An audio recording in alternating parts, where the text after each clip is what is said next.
අපි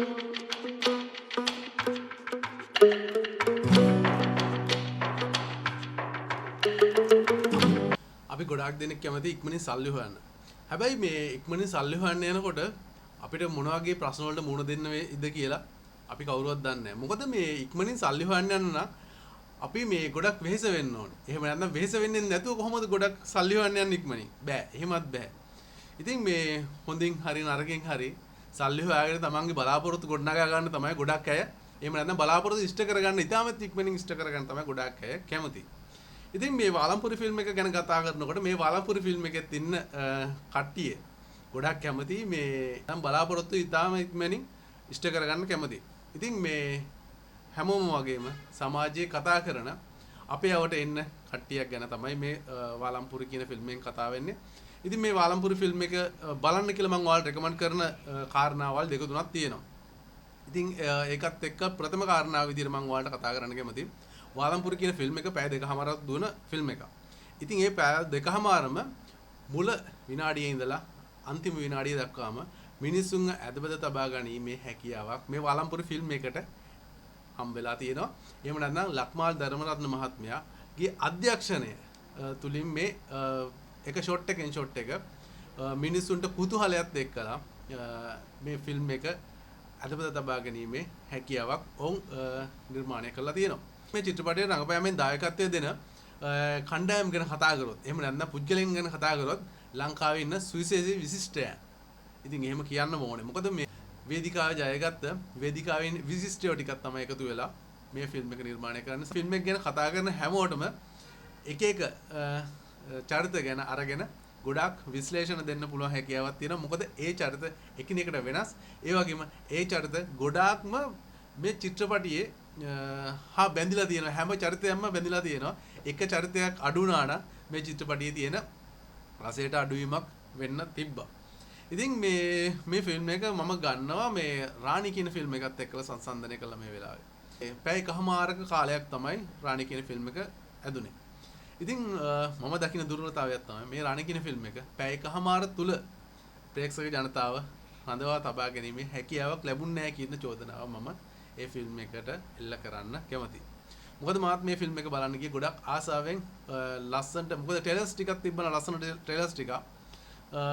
ඒ ට්‍රේලර් වල තියෙන විදිහටම තියෙයි කියලා මම බලාපොරොත්තු වුණා. හැබැයි ගිහලා බලන්න පටන් ගත්ත වෙලේ ඉඳලා මුල් ටික හොඳයි.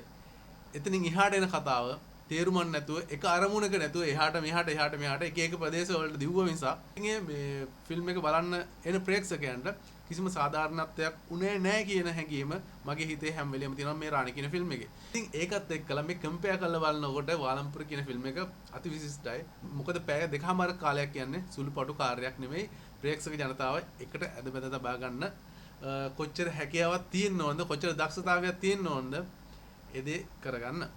ඉතින් මම විශ්වාස කරනවා මේ වාලම්පුර කියන ෆිල්ම් එක ගොඩක් හිට් වෙන ෆිල්ම් එකක් උනේ මේ ෆිල්ම් එකේට ඔවුන් යොදලා තියෙන කතා වස්තුව අන්තිම දක්වා ගොඩක් ප්‍රබල විදිහට එහෙම නැත්නම් එක ෂොට් එකෙන් ෂොට් එක මිනිස්සුන්ගේ අතපත තබා ගැනීමේ හැකියාව යුතුව කුතුහලයත් එක්කලා එකතු කරලා දිගට ගලාගෙන යන සැලැස්වීම තුලින් කියලා.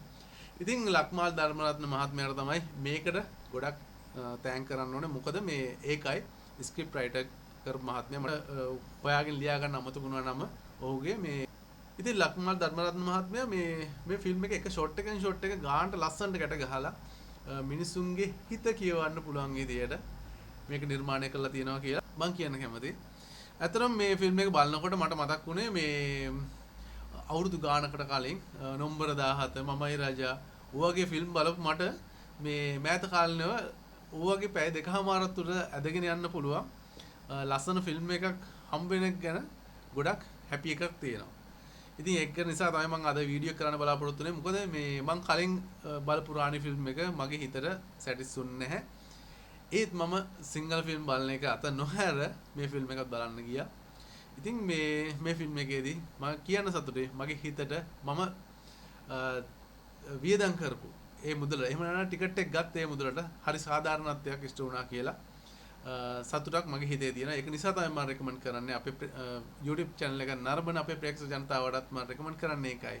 මේ ෆිල්ම් එක ගිහිල්ලා බලන්න. ඔයාලා ඒ යොදවන පැය දෙකමාර තුල කාලයකට ඔබලටගේ හිතට වදින විදිහට ඔබලා හිතට වදින විදිහට ඔබලට රස විඳින්න පුළුවන් ඒ රස විඳිනය ඔවුන් ලබා දෙන්න කටයුතු කරලා තියෙනවා. ඒ වගේම ඔබ ගෙවන මුදලට සාධාරණත්වයක් කරන්න චිත්‍රපටය නිෂ්පාදනය කරපු අය ඒ කාර්ය මණ්ඩලය හැමෝම ඒ කාර්ය නියමාකාරව ඉෂ්ට සිද්ධ කරලා තියෙනවා කියලා.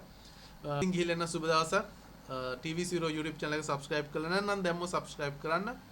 bell icon එක click කරන්න. ලස්සන වීඩියෝ ටිකක් බලන්න හැකියාවක් හදලා දෙන්න උත්සාහ කරන ඔයාලා හැම දිනාටම ගිහිල්ලා යන අතර සුබ දවසක්.